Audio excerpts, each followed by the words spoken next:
ladies and gentlemen. Welcome to the 7-Figure Fashion Business Podcast, where we talk about the fashion industry and how to get your fashion business to 7 figures. From manufacturing strategies, cut and sew designers, to fashion hot topics and the latest fashion trends, I'm your host, Monica Monique. And I'm your host, XYZ. And let's jump into today's episode.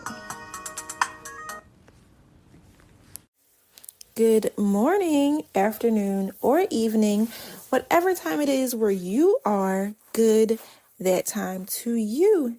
This is Monica Monique, and I'm back with another episode. Today, we're going to just hop around a couple different topics because there's a couple different things that have come up in my feed that I just know y'all want to hear about.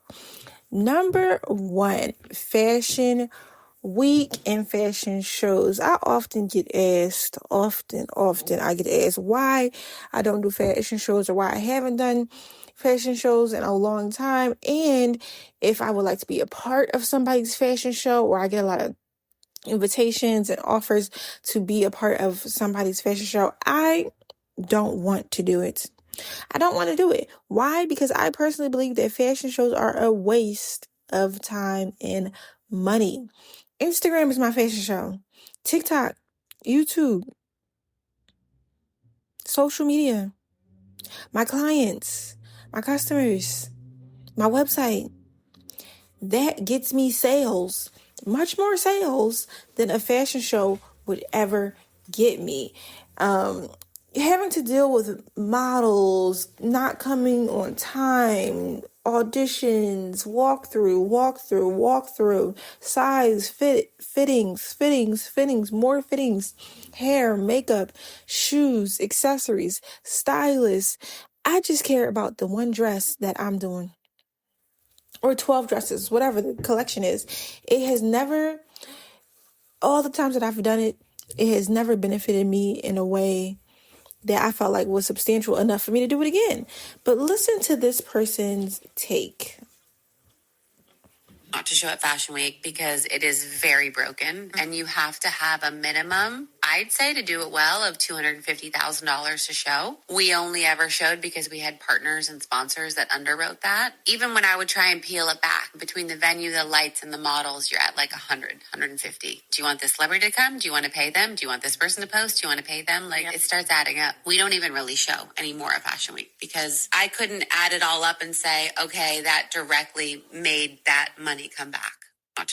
So look, exactly what she's saying. She said she couldn't add up all the money she spent and say that that same money plus more came back to her. She's saying realistically $250K to do a show. I'm assuming that she's also paying for the venue, the lighting, the staging, and all those things. I've never paid for all those things, but I have done the accessories, the hair, the makeup, the shoes, and all that stuff. And even that part was annoying.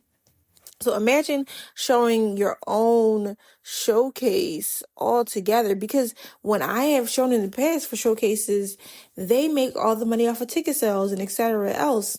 So, and they get all the publicity and all the whatever. It just never made sense. It never added up to be a beneficial experience.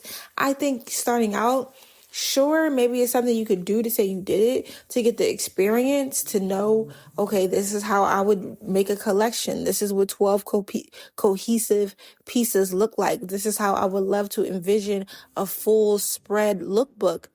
However, once you've been there, done that, you really don't need to do it again. It's not adding up. It's not adding up to no money. Let's go through the comment section of that. And mind you, this is on, what's this page called? Fashion and Founders. But okay, let's go back to the conversation. Somebody says, I absolutely love this transparency. Fashion Week doesn't impress, doesn't hit the same as it used to, even a decade ago. Someone else said, what happened to people just loving the designers and showing up because they love the designer or the brand? Everything feels so pay to play now and disingenuous. It feels, I don't want to pay influencers who don't actually shop to enjoy our store. So she's going back to what she mentioned in this clip where she said you also have to pay influencers to come to your show and celebrities to come to your show. That's another thing. Like, right now, everything is pay to play. If you want Tiana Taylor sitting at the front of your show, you have to give them a free look. Cardi B, you have to give her a free look.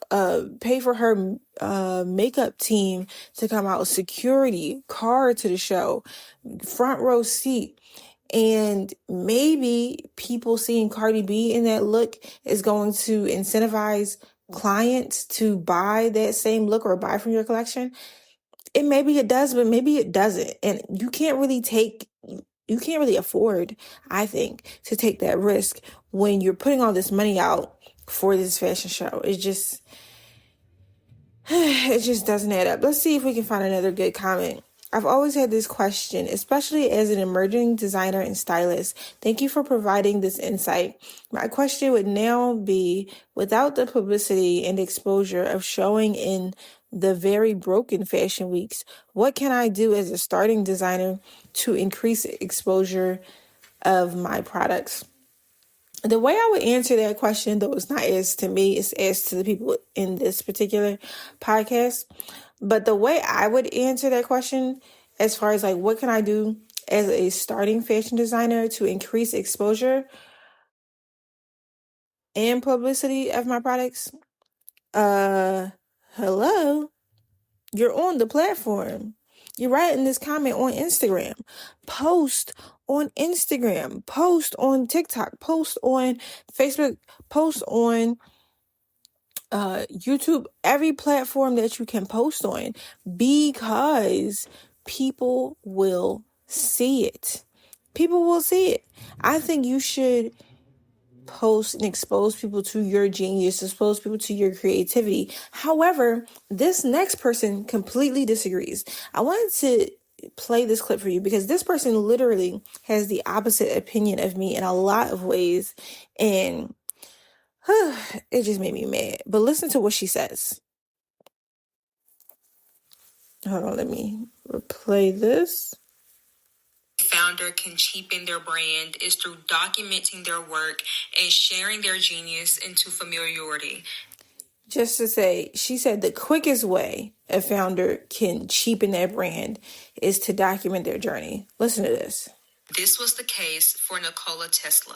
Do you want to be encountered or do you want to be consumed? This is the very question I ask founders when I'm advising them on luxury positioning and branding, because majority of the times founders are mistakenly signing up to be consumed.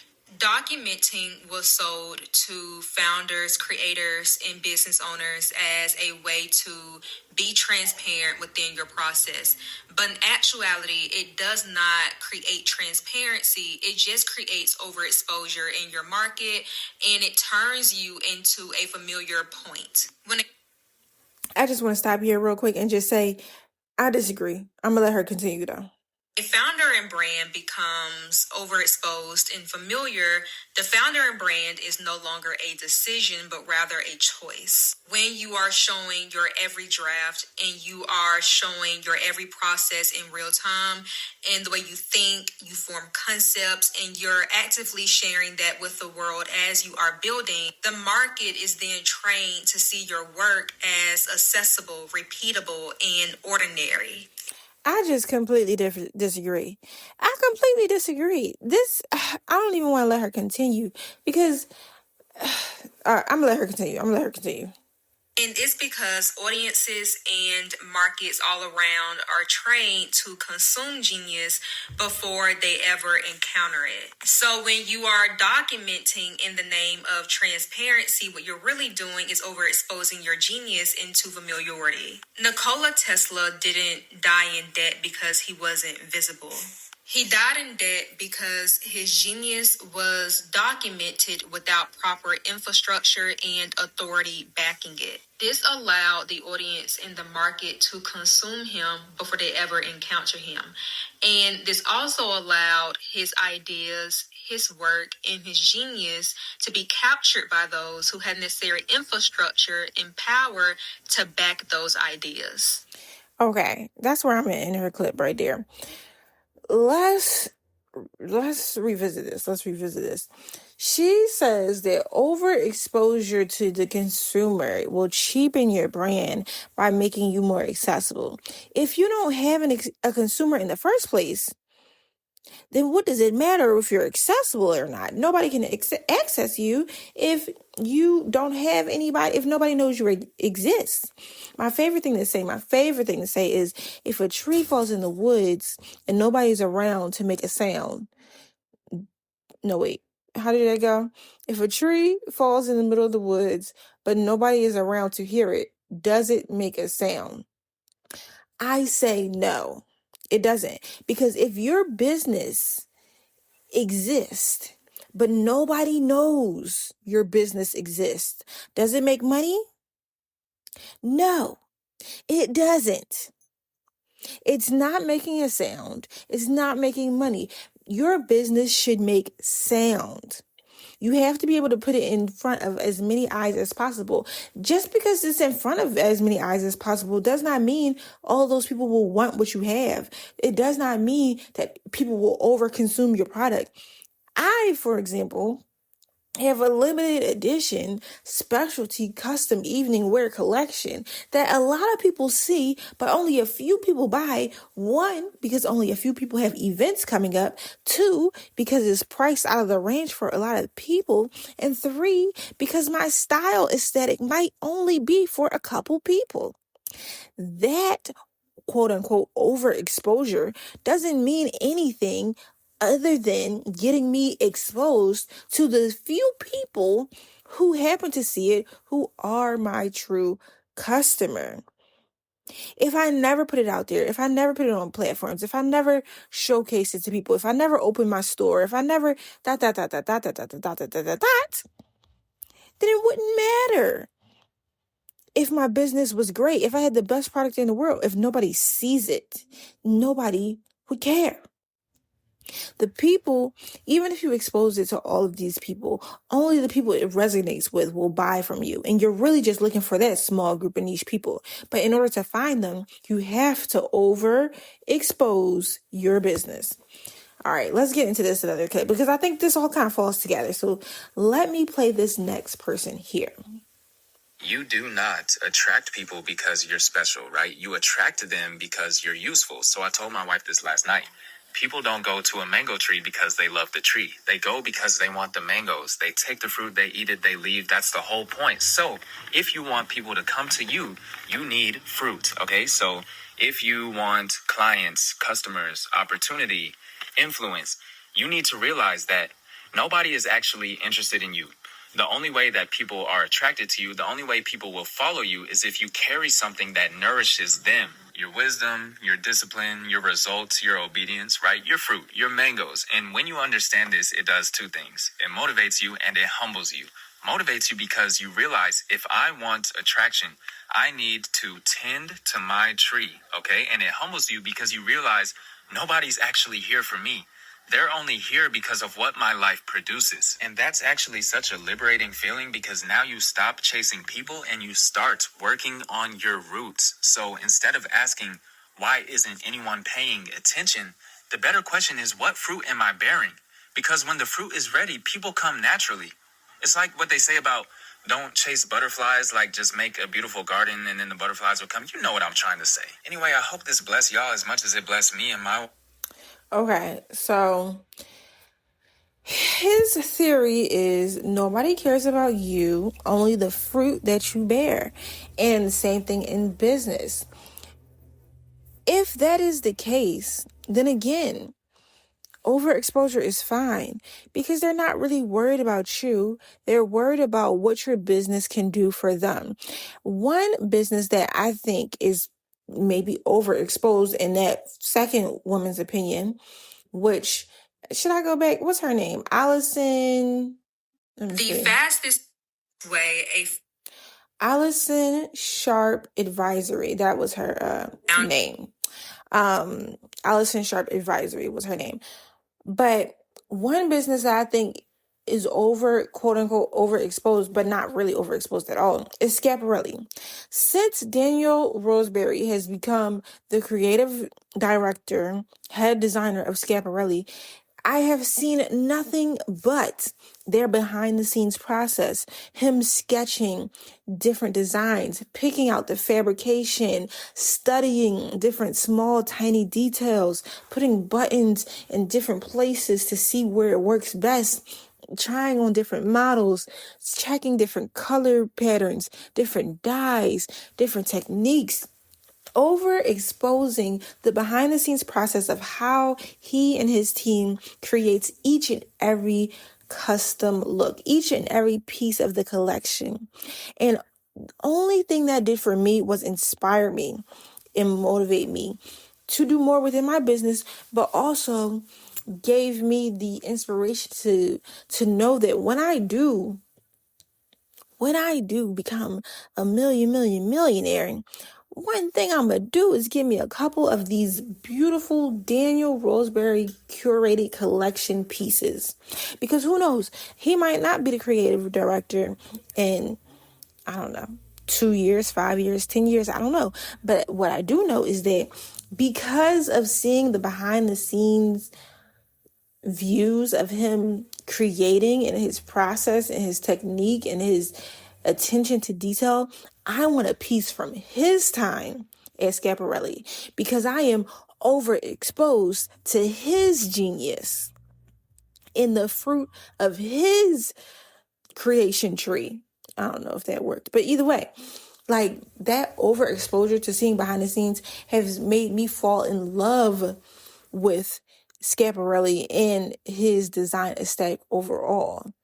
And I think that there is no such thing. Just like they say there's no such thing as bad press, there's no such thing as overexposure. It's all good. Let's leave you here. Let's go into this completely separate topic, but this one is talking about the retail and boutique industry. As far as like brick and mortar in-person stores. Now, I love sharing this perspective with you guys because while we are a fashion podcast, we also have to talk about designers and hot topics. We need to talk about how the brand gets to the customer. And I have always been a champion for retail spaces in real life. I understand you need websites. Yes. You need social media. Yes. But I think you also need brick and mortar exposure. You need your clothing or your collection in a real store. You need to interact with real customers and see what their real response is to your pieces, your collection, and your brand overall. So let's listen to this clip where this girl talks about what she feels the future of retail is. Her name is Ali.ddee.ceo. Let's listen in. There are some massive shifts that I see happening in the retail industry in 2026. So here's my top 5 predictions of what is really shifting that you must understand so you do not get left behind. I've been in the retail industry for over 13 years. Listen, I've seen a ton of trends come and go, but this is what you can expect this year. Number 1, a shift back into in-person retail experiences. For many years, online shopping has dominated the retail industry and it's still continue to grow. Don't get me wrong, but there's going to be a shift of people wanting to get back out, get into stores, go to fun pop-ups, go to markets, go to fairs, go specifically to see brands that they feel a connection with. And ones that are offering like a fun vibe, something different, something cool and unique and fun to actually do in person, in 2026, this is going to be a big thing. Number 2, what people are buying is changing. For several years now, people have been very obsessed with like, how many things can I get for $100 and how fast can I get it here? It's all about convenience and fast.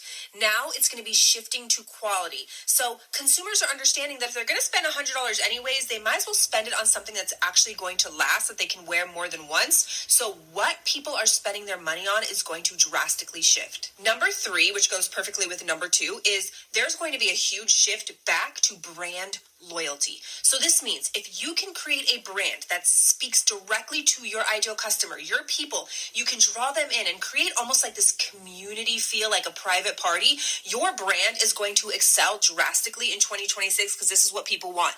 They want brand loyalty. They want to spend their money with people who get them now. Number 4, this one may sting a little bit, but I'm just here to tell you the truth. Okay, no longer in 2026 can you be a mediocre business owner. You cannot look around and just try to copy what everybody else is doing or thinking just like posting once a day is good enough. You have got to raise the bar on your authenticity, on your creativity, on what makes you different, on how you attract the people that you think are most likely to buy from you. Yes, there's a lot more people now that are selling online, so you have to do everything that you can to stand out in a way that feels not only aligned with you, but aligned with your customers. And number 5, content is dead. Like content in the way that we've known it year after year after year, which is just trying to create content that's going to get you visible and go viral to get like all these eyeballs on your page. That is over. Now, content is going to shift into something that is more about connection, not just virality. So the more you can speak directly to your customers in your content with the visuals, what you're saying, the messaging, the mood, the aesthetics, all of that, the more you can really dial that in and get super good at putting that out there. This is what's going to attract people to you now, and the right people, the people who are going to actually go to your website, add to cart, and check out. And this is the whole point. There are Okay, so that was her take. Now, the one thing that, of course, stood out to me is the pop-up shops and the in-person shopping, and that people are going to lean further into being in person, not trying to get things as quickly, as fast, and as cheaply as possible. More so caring about what the retail experience curates for them, what vibe it curates, what niche experience that relates to them and connects to them that your retail store can provide. I think that is very important. And for me, since I just redid my store last summer, I feel like I'm already connecting better with the exact customer that I want. I want to niche down as small and particular as possible. I want to get to the point where the same customer comes in with the same shoe, the same bag, the same hairstyle, the same coat, and those are the only customers that come into my store. Like, I niche down so small and particular that the one customer that I keep trying to pinpoint every time, I get them every single time. That's how good and niche down you have to be. More to the point, she also talks about not having viral content as far as social media and not trying to get things just for clicks and just trying to be as specific and relatable to your customer. I think that has always been the case. You should have always been trying to speak only to your customer and not just go viral. But, and also she pointed out quality and how people are looking for more quality items now versus something cute, cheap that you can just throw on and then throw away after because the material was so cheap and so haggard that it didn't even last 2 washes. I think that is very true. I think customers are much more aware of fabric quality and texture and feeling and chemicals. Nobody wants 100% polyester dress for $500. And even if it was $5, they still might not want it anymore because it's 100% polyester. I'm currently reading this book called To Die For. I have to have a whole episode about it. It is such a good book. Mind you, I'm only, 3-4 chapters in, but the book is about, well, it starts off talking about how all these flight attendants start to get sick, break out in rashes and other things after the company Alaska Airlines switched the uniforms. And it turned out to be because of the chemical dyes that were used on these uniforms. And it talks about all of these different things and companies and lawsuits that contribute to chemicals and dyes and the way our clothing is made in factories and just the processes it goes through that then harm us as human beings. And we're just throwing this out, putting it on customers, paying these people to keep poisoning us. And I think, again, the broader America, Africa, Europe, UAE, China, Japan, South Korea. I think the broader universe is starting to understand, hey, everything affects everything.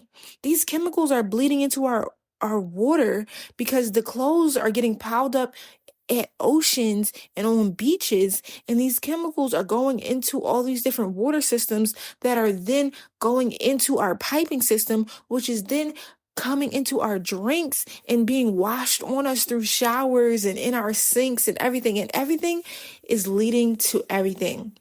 We are all connected. And fashion, while it seems like to some people such a small thing, it is very important. What we put on our body is very important. How we represent ourselves is very important.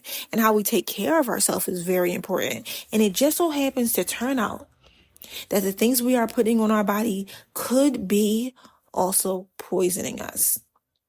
And it could be we could be poisoning our clients, our customers, by not investigating where our clothing is coming from, what dyes we're putting in our clothing or using in our clothing, what fabrics we are using. So all of these things interconnect and cross between each other. And I just want to make you guys aware of that as well. I know I kind of jumped off topic with what this lady was talking about, because once I got into quality, it reminded me of the book that I'm currently reading, which again is called To Die For, but die is spelled D-Y-E. Good book. Again, I'm only 4 chapters in, but it's a really good book so far, and I'm learning a lot, and I think it might be a good read for you guys too. Anyway, I just want to hop on here and talk about that. Yeah, I'll be back maybe next week, maybe the week after.